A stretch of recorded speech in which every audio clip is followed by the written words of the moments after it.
I lost myself. That's a good thing. Right? Okay, there we go. So I got a new book in the mail. It's called Along the Way.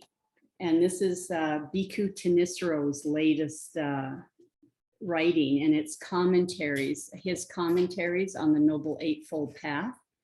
So they sent 3 copies. So one for the library, and somebody on Friday took one. So there's 1 copy down there if somebody would like to have it.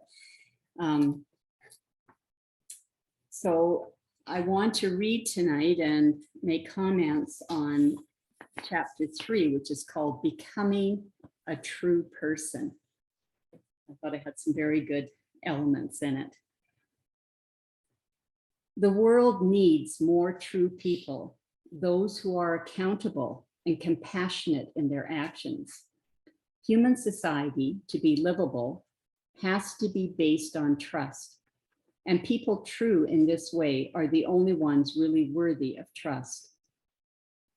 The Buddha offers a way to train people to be true, starting with their experience of pain, dukkha, suffering. And Bhikkhu Thanissaro, he translates dukkha as stress. Pain, he once noted, sparks 2 reactions. The first is bewilderment. We don't understand why it's happening. And the second is a search for the way out. In his words, a person overcome with pain, exhausted in mind, comes to search outside. Who knows a way or two to stop this pain? We rack our brains trying to figure out a way to escape from pain. And when we're at our wits' end, we look for help outside. This is the reaction of a newborn infant suffering from physical pain, crying for its mother. And it's a reaction that, in more sophisticated forms, stays with us until the problem of suffering, both physical and mental, has been fully solved. Which means that for most people, this reaction stays with us throughout life and into death. Our life in human society is shaped both by the fact that we feel pain and by our search, conscious or unconscious, for people who can tell us ways to stop that pain. We're looking for truth, but not in the abstract. Our search is aimed at finding truth of 3 kinds. A true reality, i.e., the ending of pain. True information on how to reach that reality. And true people, those who have direct knowledge of how to end pain. In other words, they really know what they're talking about and aren't just reporting hearsay, and who are compassionate enough to be truthful in sharing what they know. Now, because our search comes from bewilderment, it can lead in many directions with many widely varying degrees of success. Time and again, we're easily duped. Seeing the need for a reliable response to this search, the Buddha offered his teaching on suffering and the end of suffering. However, his response went beyond simply showing how to end pains that have already arisen. It encompassed knowledge of how to prevent them from arising in the first place. Instead of just putting out fires already started, he showed how to reach a dimension where the fires couldn't start. By encompassing this dimension, he turned the ordinary search for an end to pain and what he called the noble search. The ignoble search, he said, looks for an end to pain in things that age, grow ill, and die. This kind of search is ignoble because its answer to the problem of suffering is simply to offer more suffering, more things that will change, leaving you where you were before, if not worse. The noble search, on the other hand, looks for something that doesn't age, doesn't grow ill, and doesn't die. For only when your mind has found something beyond the reach of aging, illness, and death can you be totally beyond the problem of suffering. The Buddha claimed to have completed the noble search, and in completing it, he had also found that the path to the end of suffering was something other people could accomplish as well. So we offered to teach them how. In this way, he was offering all three kinds of truth to satisfy our search: the end of suffering, nibbana, as true reality; the Dhamma as true information on how to get there; and himself as a true person, someone who was speaking from direct, reliable experience and who had the compassion to report that experience accurately. Yet he also saw that the nature of that path and the process of getting others to follow it required not only that he be a true person, but his listeners also become true people as well. A great deal has been written on the topic of Nibbana as a true reality, and the Buddha's teachings about the path as true information, but very little on what might be called the social truth of the practice, what it means to be a true teacher, and what is required to become a true student. However, this social dimension of truth is at least as important as the other two, for without it, you'll never know how true those two really are. If you don't know how to judge a true teacher, you can easily be fed wrong information. If you don't know how to be a true student, you won't be in a position to judge how fair you've been in putting a teacher's instructions to the test. The truth of the teacher begins with two aspects: telling the truth as you see it, and guarding the truth, i.e., being very clear about where you get your information. These two aspects are necessary in any teacher, but they're not enough to satisfy a potential student searching for a way out of pain.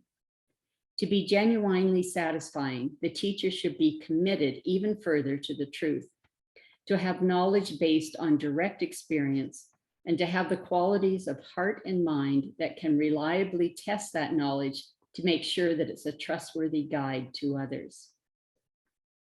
When you're searching for a way out of pain, you legitimately want more than the teacher's personal truth, i.e., subjective opinions about what feels true. You want knowledge that you can apply effectively to your own experience of pain. To satisfy this requirement, the teacher needs to have developed enough mindfulness, alertness, stillness, and discernment, not only to find the truth of Nibbana, but also to test that experience to make sure it's the real thing. In other words, the teacher has to be earnest and accountable. This quality of accountability is what turns the teacher's truth as a person from a mere personal truth into a truth with an objective social dimension. All of these ways in which the teacher should be truthful are directly related to compassion. In terms of telling and guarding the truth, the Buddha noted that the act of teaching has to be based on compassion for it to be pure. As for the teacher's accountability and earnestness, any teachers who've allowed themselves to be lazy or to drop back in the practice can hardly be described as compassionate to themselves or to those who depend on them. The combination of truth and compassion underlies the first two tests that the Buddha recommends a student apply to any potential teacher of the path. To know if such a person is reliable, he recommends spending time with the person and taking note. Are there in this venerable one any such qualities based on greed, aversion, delusion, that with their mind overcome by these qualities, they might say, I know, while not knowing, or say, I see, while not seeing, or that they might urge another to act in a way that was for his or her long-term harm or pain. A third test relates to the quality of the Dhamma taught by the teacher. It should be the sort that's deep, hard to realize, beyond the scope of conjecture, to be realized by the observant. In other words, you should look for signs that the teacher is not only speaking from direct experience, but also has a level of accountability, suggesting a level of experience beyond the ordinary. As for the truth of the student, the Buddha once noted that he looked for two qualities in a person he'd be willing to teach. On the one hand, the person should be observant, and on the other, be not fraudulent, not deceitful, one of a straightforward nature. In other words, he wanted a student who would report truthfully and accurately what he or she had done, along with the consequences of his or her actions. So that makes sense. If you're not telling your teacher what's happening in your practice and in your life, how can they guide you? You know, if you're sort of hiding what your issues are. The Buddha's emphasis on telling the truth derives from two things: the nature of the path he taught to the end of suffering, and the nature of the student's relationship to the teacher. In terms of the path, the Buddha analyzed suffering into two kinds: the suffering or stress inherent in the fact of change, and the suffering that comes from the mind's own unskillful actions, harming itself through its craving and clinging. The first kind of suffering weighs on the mind because of the second kind. If you can get rid of craving and clinging by making your mental actions more skillful to the point where they cause no harm, either to yourself or to others, then no suffering weighs on the mind at all. So the path will require looking at your actions, the intentions on which they're based, and the results that lead to see exactly where you're being unskillful. If you don't have a habit of being truthful in reporting your actions to others, it becomes very easy to lie about them to yourself. And if you lie to yourself about your actions, claiming either that they had no consequences, that the consequences don't matter, or that they didn't cause harm when they actually did, there's no way you'll be able to follow the path. This is why the truthfulness the Buddha is looking for in a student is like the truthfulness the student should look for in a teacher, the truthfulness of being accountable. This is also why a basic prerequisite for following the path is that you be honest in observing what you've done and in reporting your mistakes to your teacher. This is where the importance of your relationships to the teacher comes in. Only if you report your mistakes frankly to the teacher can he or she help you locate the source of your unskillfulness so that you can do something about it. And only if you respect the teacher enough to see the importance of being truthful in your interactions will you be likely to listen attentively to any criticisms the teacher has to offer. If you can't accept criticism, you won't be able to make the needed changes in the way you act.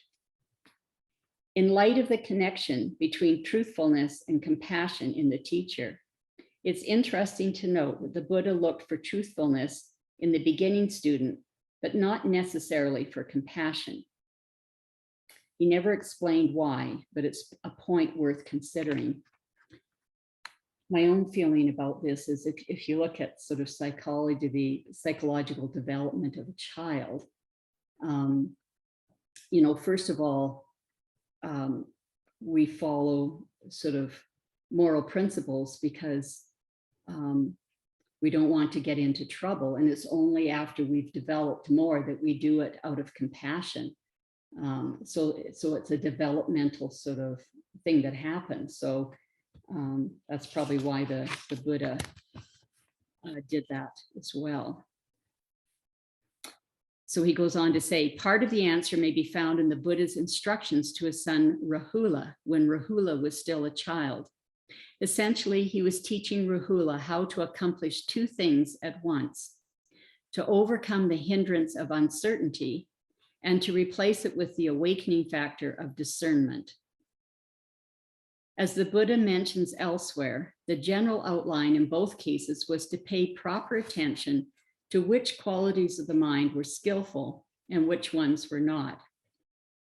In teaching Rahula in detail how to do that, he was also encouraging the two qualities he looked for in a student: being truthful and being observant.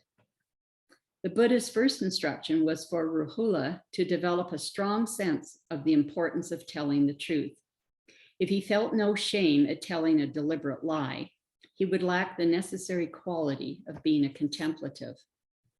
Then, before attempting any action in thought, word, or deed, Rahula was to ask himself what consequences he expected from the action. If he foresaw any harm, either to himself or to others, he shouldn't follow through with the action. If he didn't expect any harm, he could act, but he had to look at the results coming up in the course of the action. If he observed any harm, he should stop. If not, he could continue. Then, when the action was completed, he should reflect on its long-term consequences. If it did cause harm, he should feel ashamed at having caused that harm, should resolve not to repeat it, and should talk his mistake over with someone more advanced on the path. If he detected no harm, he should take joy in the fact and keep on training. What the Buddha is doing here is teaching Rahula to devote his powers of truthfulness and observation toward compassionate ends by measuring his actions in terms of the harm done or not done. Rahula would become more sensitive to the repercussions of his actions. Now, the Buddha could have limited the notion of doing harm to mean nothing more than harming yourself. But in other teachings, he shows that you also get harmed when you harm others. He offers two reasons why. One reason is the impersonal principle of kamma, or intentional action. If you hurt others, the result of that action will come back at you. Or, as he once told a group of boys who were catching little fish, if you fear pain, if you dislike pain, don't anywhere do an evil deed in open or in secret. If you're doing or will do an evil deed, you won't escape pain catching up as you run away. The other reason why harming others is a way of harming yourself is that other people love themselves just as much as you love yourself.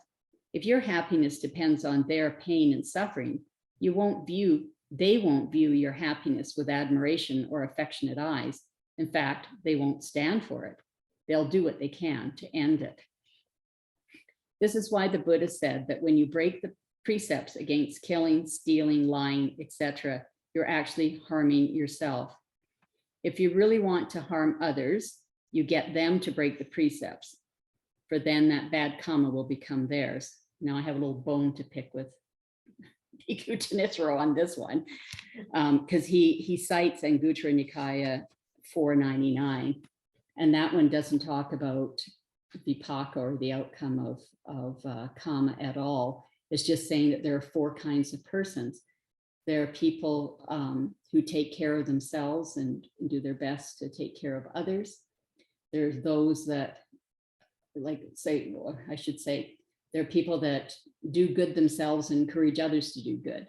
There are people that do good themselves, but don't encourage others to do it. So this is what his little example is here, like, hey, why don't you go down and steal something and then we can benefit from it. You're not going to do the stealing, but you're encouraging the other person to do it.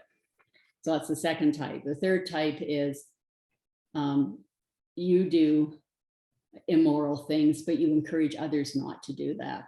And then the last one is you do immoral things and you encourage other people to do immoral things.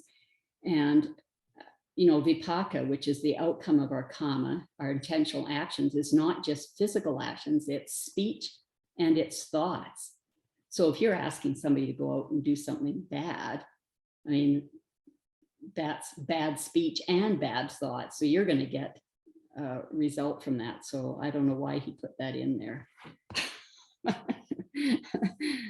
Because he's a very good teacher and I really respect all the things that he has to say, but I just a little picking on that little thing there. So there's going to be bad outcomes for both of you.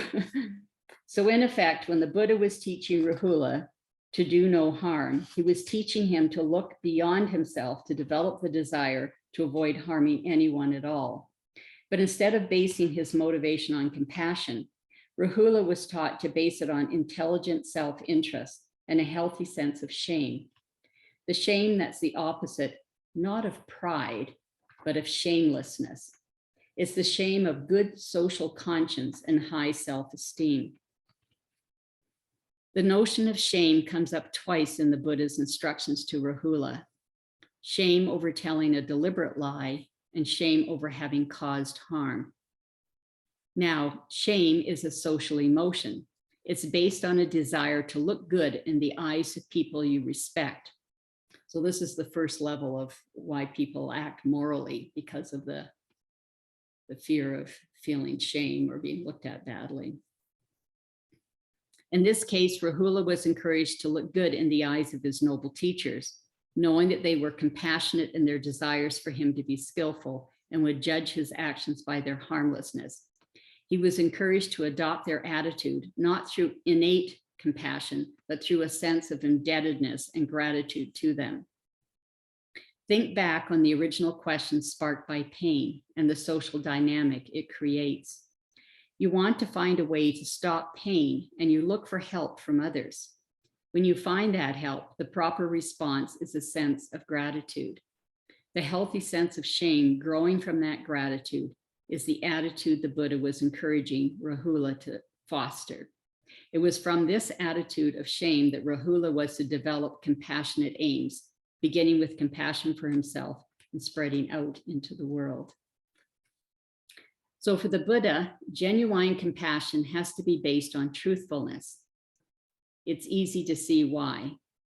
People who claim to act on compassionate motives, but don't see the importance of being truthful, lack a basic ingredient in social conscience, the respect and gratitude implicit in a felt obligation to tell the truth to everyone, regardless of how you feel about them. When people lack this ingredient in their conscience, it's easy for them to claim compassionate motives when actually causing harm, and hard for them to take an interest in learning about that harm and changing their ways. Their compassion is compassion without accountability, a dangerous and diluted combination. Although their intention may be good, they're not necessarily skillful. Their lack of skill can get in the way of following the path. So if you want to know if the Buddha's teachings about the end of suffering are true information, and if the deathless happiness of Nibbana is a true reality, it's important to develop your own truthfulness in being an earnest and accountable person. That's when you'll know whether the Buddha's truths satisfy your own desire for truth. In the meantime, as long as you work on developing truthfulness, your sense of social conscience will become more reliably compassionate, bearing genuinely good fruits, both for yourself and for the people around you. His first chapter in this book talks a lot more about how to sort of judge a good teacher. So it's a very interesting chapter to read as well. Okay, so I open that for discussion. The microphone out.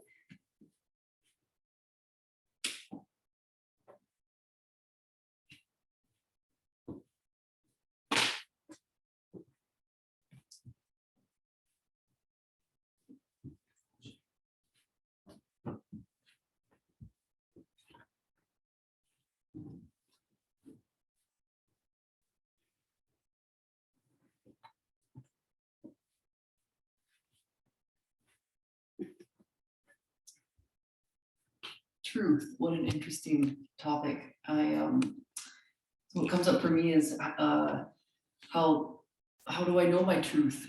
Like it changes.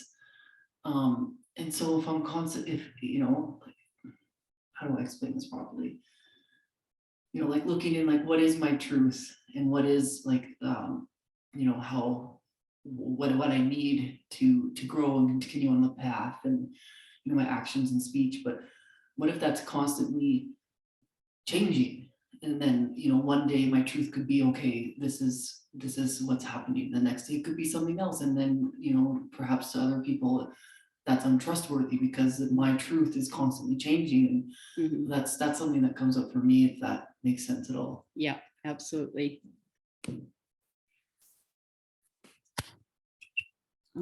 Yeah, so that's a really good point. So that's part of, that's part of having, having a teacher, because greed, hatred, and delusion, like all of us, until we're fully awakened, we've got this big element of delusion. And so we're not seeing clearly. But the best you can do, until you're awakened, is to do what the Buddha had suggested to his son Rahula, is if you think about, okay, my truth is this, and this means taking these actions or whatever, you look and see, does that look like it's going to cause harm to myself or others? And if it does, well, then drop it like a hot potato. But if it looks like, no, it doesn't seem like it will, but while you're doing it, then you see that it's harmful to self or others, then you stop it. But then if you make it all the way through, you complete the action, you weren't harmed, nobody else seemed to be harmed. Well, that was as wholesome as you could be at the moment. Yeah.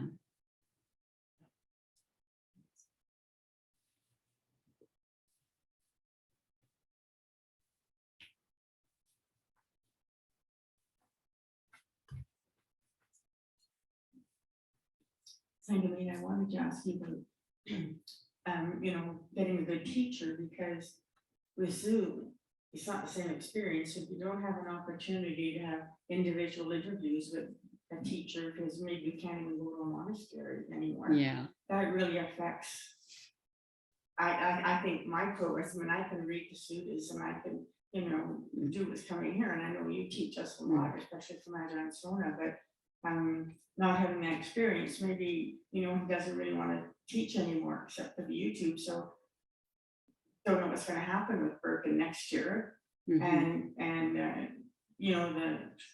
in and out my nuns that have come here, I mean, felt really strong attachments to them, and it was wonderful to have the opportunity to go for a walk and get teachings and things or sit with them.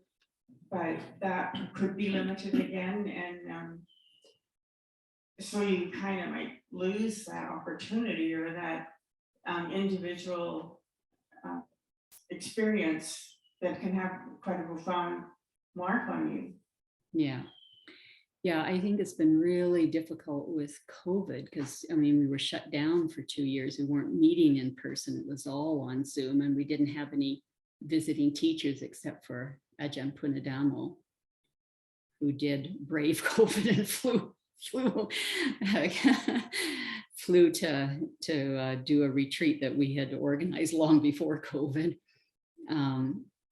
Yeah, so this is one of the motivations behind turning this into a monastery, right? We're going to have resident teachers, like resident nuns. That's going to be so wonderful. And I had a lovely Zoom call with Ahimsa, the nun who's coming here permanently in December. And she was talking with some other nuns and just talking about having almost a meeting of all of the nuns that Aya Maidanandi has taught here in the spring. So that would be wonderful, having Aya Nimala come from Vancouver, Aya Himsa being here, and then Aya Anuruddha and Aya Maidanandi coming from the east. Having 4 nuns here, that would be just super. So yeah, it's been very, very difficult having the monasteries closed and not having that personal contact. So hopefully this is going to be rectified soon. Yeah. Yeah.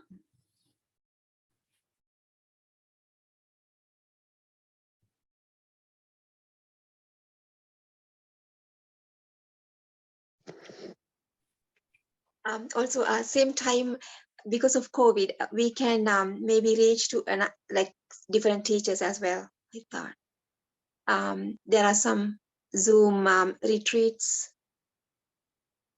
rather than keeping one teacher at this time. Right. Ajahn Sona is not, doing I think Ajahn Veeradhammo is doing weekly Zoom things as well. Yeah. Yeah, there's been a huge, I mean, this has been the wonderful thing is we now have the ability to hear talks by so many different teachers because of this advent of Zoom and, you know, the availability of hearing teachers. So what Marilyn was talking about though was sort of personal one-on-one interviews. Yeah, so when we did have a couple of online or like Zoom retreats. And so there it's more, you know, you ask a question in front of the group, which as long as it's not too personal, then you're able to do that. Yeah, but then if people feel it's kind of personal what they want to talk about, then that's inhibiting when it's a group question only. Yeah, I agree. Yeah. Yeah.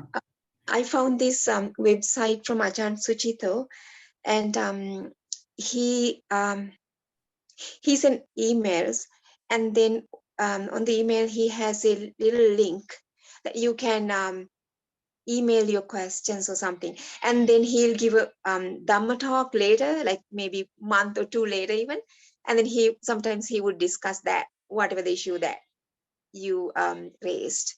Okay. One way, I don't know. Which monastery is he at now? Chitta Viveka. Chitta Viveka. That's yeah. So for those who don't know him, he's one of Ajahn Sumedho's students and very senior monk. And so that's one of the monasteries in England. And we've got quite a few of his books in our library that he's written. He really appeals. I mean, I'm a left brain person and want to be right brain person. I'm a very left brain person. He's very right brain. So I've never cottoned on to him as a teacher, but I think it's because we have different ways of looking at the world. But if you're a right brain person or you like Jung, you'll just love Ajahn Suchito. Yeah, it's a very favored teacher by many people.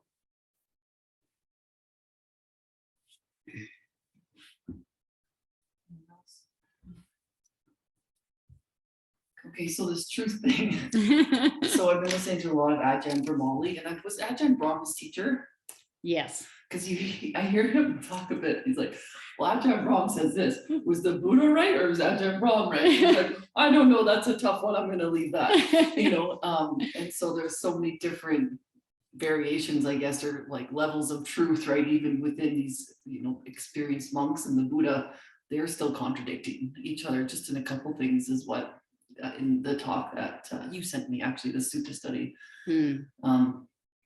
But like how truthful should we be with our teachers? Should we be like, today I reacted and killed a mosquito? Like I didn't even think, and it just like I took its life, or you know, like at what degree do you sort of report these things and talk to your teacher about them? Is that, yeah.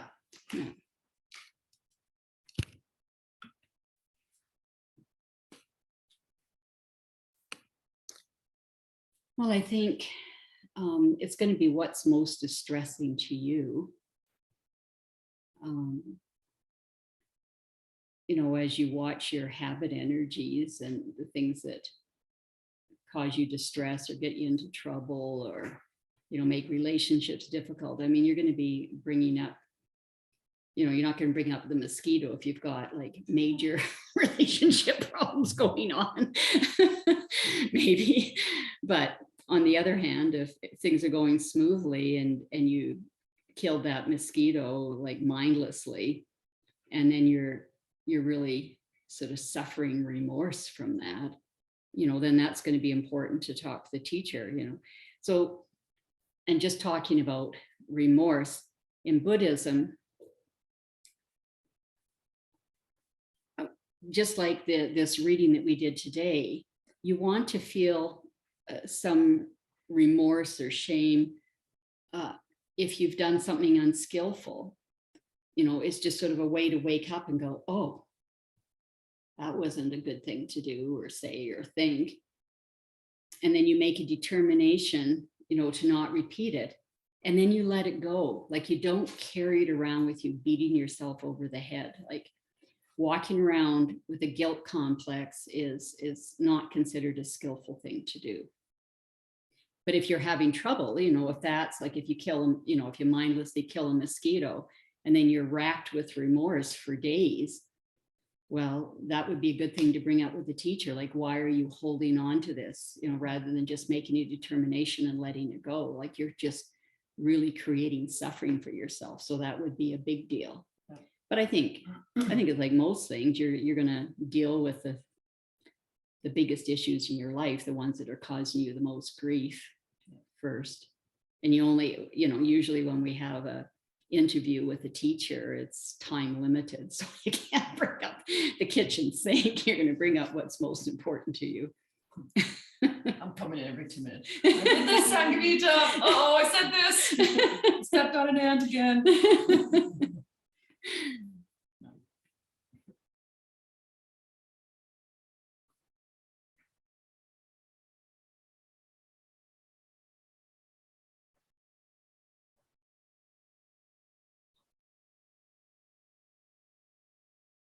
Oh, we have a raised hand. Sorry. Go ahead, Elaine. Just wondering, COVID was great for me because I've had more access to Buddhism and Dharma talks and other Buddhists in the Crow's Nest Pass. I don't know anybody. So thank you for these teachings. I was wondering, do lay people generally get interviews with monks or teachers, or does that happen on a regular basis? I don't know. Well, when it's happened for me is when I've gone to Birken or other monasteries and done a retreat. And then usually once or twice during the retreat, you have the opportunity to have an individual interview with the monastic. And then often there's also group Q&As, you know, so if you don't mind bringing it up in a group, then you can bring it up in the group Q&As. So they're often, you know, often a daily occurrence on a retreat, but the individual interviews, you know, it might be only time, depending on how many people are on the retreat, may only have 1 or 2. Yeah. Mhm.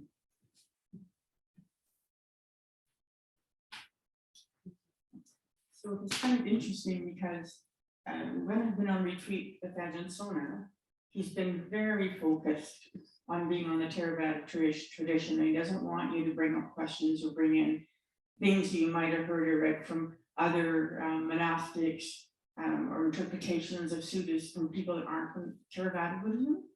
So when, because of COVID, we're out there listening to suttas on Zoom and YouTube and all these other teachers.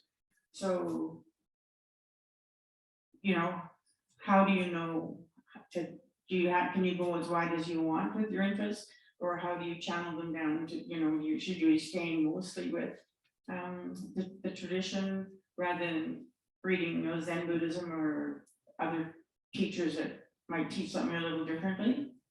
Yeah, I think it depends totally on the teacher. Ajahn Sona was a little bit unique in that, you know, sort of restricting. It was mostly Upasakans, I think, that he restricted to just bring up things that he had taught. Most teachers that I've been in contact with are, you know, are comfortable with a wide range of questions. What they're not comfortable with, which a lot of them are not comfortable with, is asking philosophical questions, like theoretical questions. They want questions from your lived experience, like Dhamma questions that are relevant to your life. They don't want to be discussing philosophy. Yeah, so you'll just have to, and you'll find out, like if you ask a question to a teacher and they don't like it, they'll let you know. Some more forcefully than others.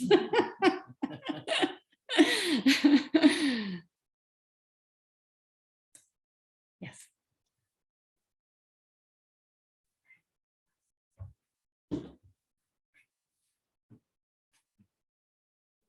it only goes so far. Get your exercise. I don't know if it's more like a comment and then, You want to touch your chin? oh yeah. More like a comment and then people have thoughts or ideas or to add to it. I was thinking about like, as I was listening, our actions and if they're skillful or unskillful, if they're skillful, they won't harm yourself or others. But just in the reality of life, we deal with very complex situations and oftentimes very complex people. And so I think it's not going to be as simple as, okay, if it causes harm to me or others, then it's unskillful, because then someone might say, oh,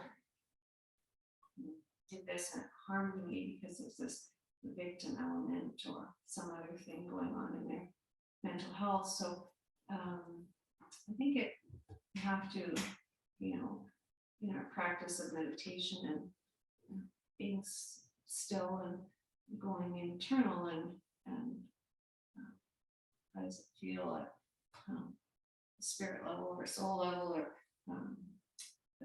how does it feel internally, and if the intention is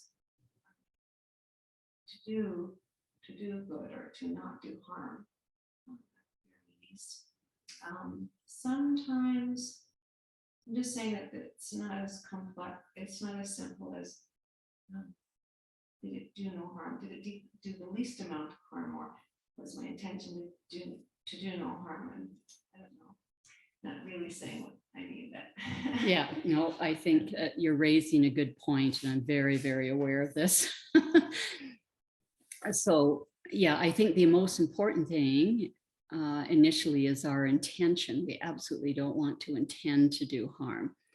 But because some people have very wounded personalities, you could be offering to, say something or do something helpful for them, and they could take it totally a different way and feel very wounded by that. So yeah, and so that's the kind of thing that we're not going to know until it's done. And then you're going to learn something, that with this person, you can't be open or share or do whatever in that way, because they're, that's a wounding of theirs and they'll take it the wrong way. But you don't have to feel bad. I mean, you can feel sad about the, situation. If you have a compassionate heart, you'll feel some compassion for the other person, but you absolutely don't have to feel bad about yourself, because your intention was pure. Yeah, so we can't always predict. So that's why the Buddha had Rahula look at it in 3 ways. Like you examine it beforehand. Is this going to cause harm? And so if you're intending harm, well, then it's going to cause you harm, because then that's bad kamma, right? That's bad intentions. And then it's while you're doing it. So while you're talking to somebody, if you're getting all kinds of body language back that this is not going down well, then you may want to, stop in your tracks and change direction. Or if it's only after you've done your thing and then you find out, well, it went down badly, well, then you've got some more information about this particular relationship. Yeah, so it's life's complex for sure. Yeah, so focus on your intentions. Yeah.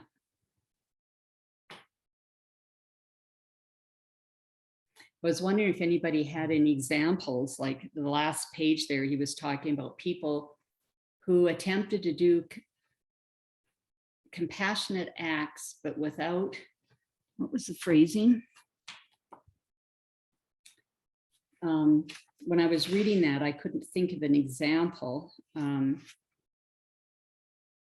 He said, people who claim to act on compassionate motives, but don't see the this is not being truthful. Then they can get into real problems. So I don't know if anybody has an example of that. Or they saw someone or some agency being compassionate or doing something that they thought was compassionate, but not being truthful.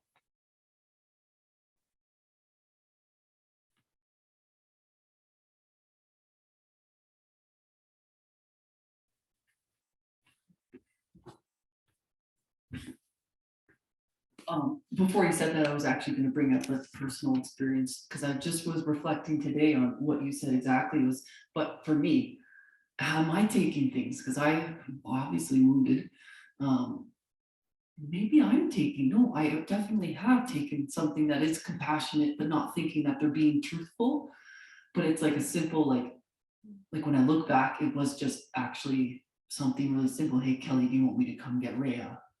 Come get my daughter and help. And then I take that as, no, I just shoved her on my, like I can take care of my own daughter. And it's just like, whoa, like I've just been looking at that today. And I'm like, okay, maybe I'm taking things way too out of the context. And I need to sit with how people speak to me and not just be defensive all the time. So being a bit vulnerable here, but yeah, but again, I don't know where their truth is coming from. If they're, maybe there was a vindictiveness, or that's just my habit energy, because that's what happened to me my entire life, and so that's my experience, right?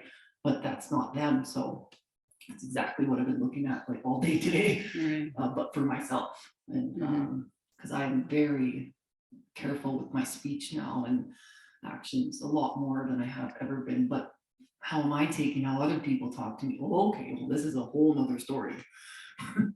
And maybe they are just trying to be nice. Maybe that is possibility for humanity, like, oh, okay, Kelly, this, anyways, yeah. So.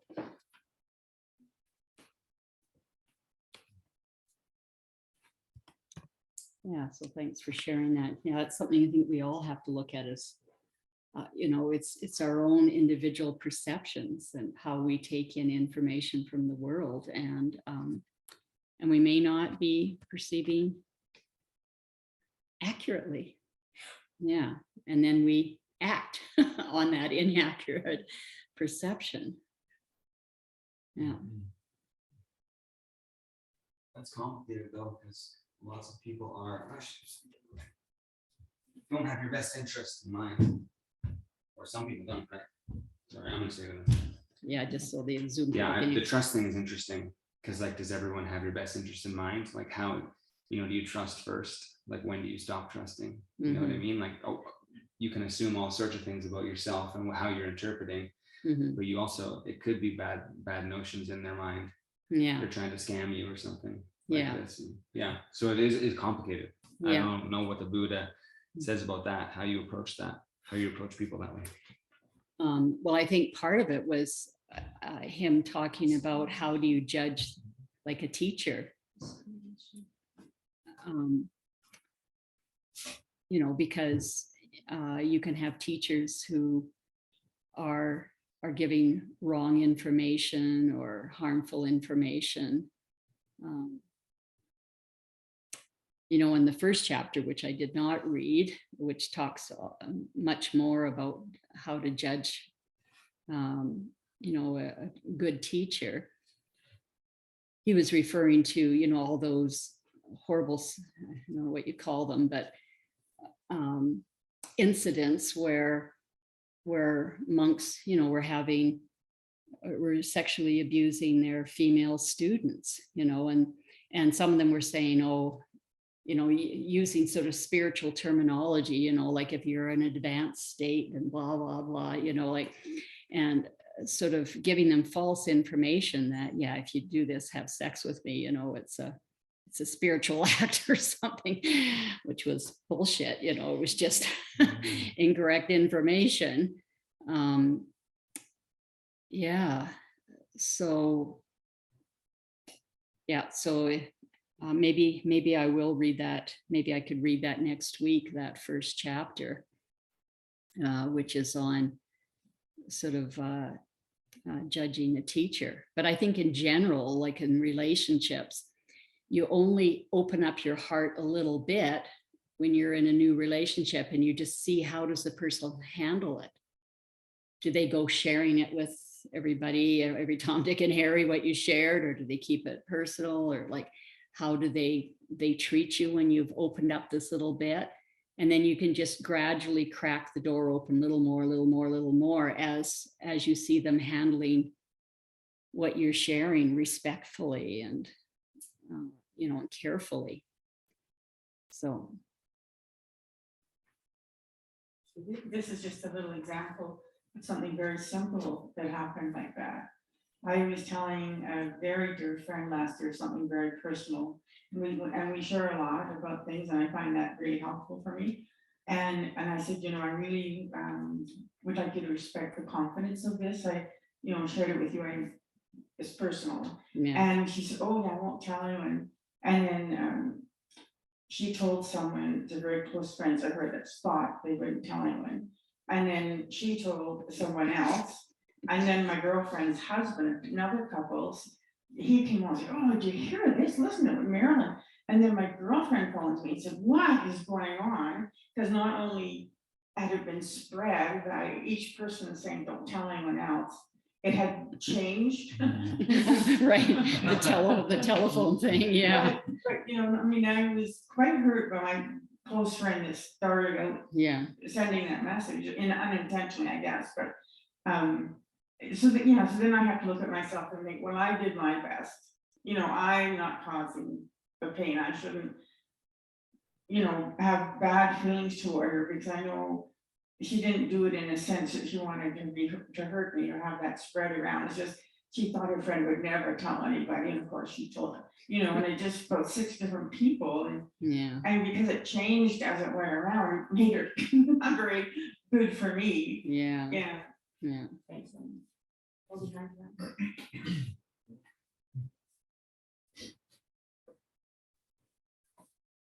Again, just a thought. Well, I think Can you touch it up so the Zoom people can hear? There. this idea of meditating, I think, is, you know, what's this purpose of meditating? And it's, you know, through our family, through our culture, through television, all the influences on our lives, our mind becomes, sorry if these are Sanskrit terms, but we have Maya or illusion and avidya, ignorance. And so with this regular practice of meditation, we begin to see more clearly. And with that clarity of seeing, we see people's actions, we feel their energies, and yeah, these idea, this trust, this having all we make decisions, in my experience anyway, has become easier and easier. It becomes quicker and clearer because I trust what I'm really seeing, not what my cultured mind used to see. Right. Yeah, absolutely. That's the purpose of our meditation, is to get to know our own mind so that we can train our mind to act in a more skillful way. Yeah. But of course, we need a good, you know, a teacher who's telling us the truth, because the teacher shapes how you're going to perceive or look at your mind. So you don't want to have teachers telling you wrong things, because then you're going to be misperceiving things, because perception is it's sort of the labeling that you put on the sensory input that comes in. So that's definitely going to be shaped by our learning. Big time. So I don't talk to my mom that much anymore. Yeah. Okay, we're at time here, so we'll just do our ending. So we're on a 5th week, so we get to do the guided meditation on letting go, which only happens when we have 5 weeks.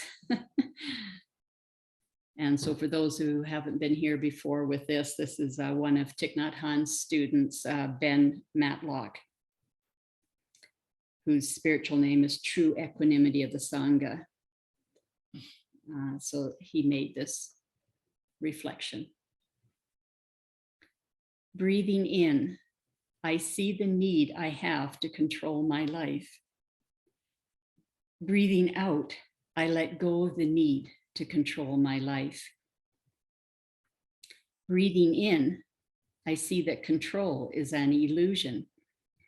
Breathing out, I relax in my inability to control. Breathing in, I see how critical I am of myself. Breathing out, I let go of the need to be critical. Breathing in, I see all the goodness in me. Breathing out, I relax in the knowledge of the goodness in me.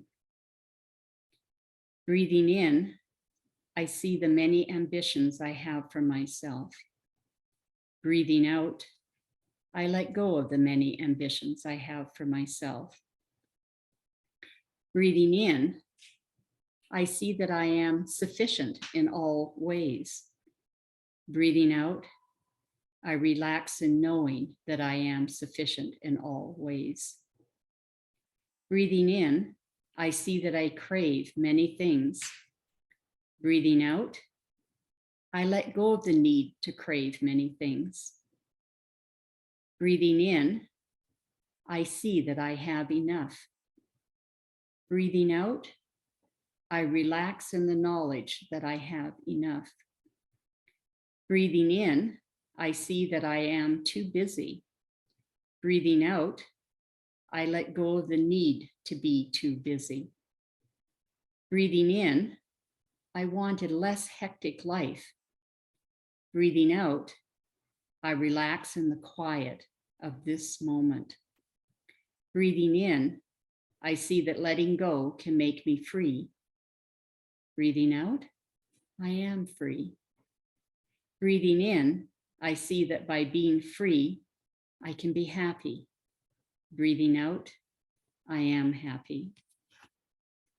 May the merit of our practice be shared with all sentient beings, named and unnamed, like Lise, and Blair, Kelly.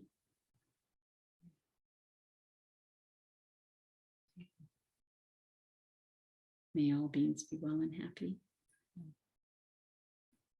Thank you, everyone. Oh, good talk.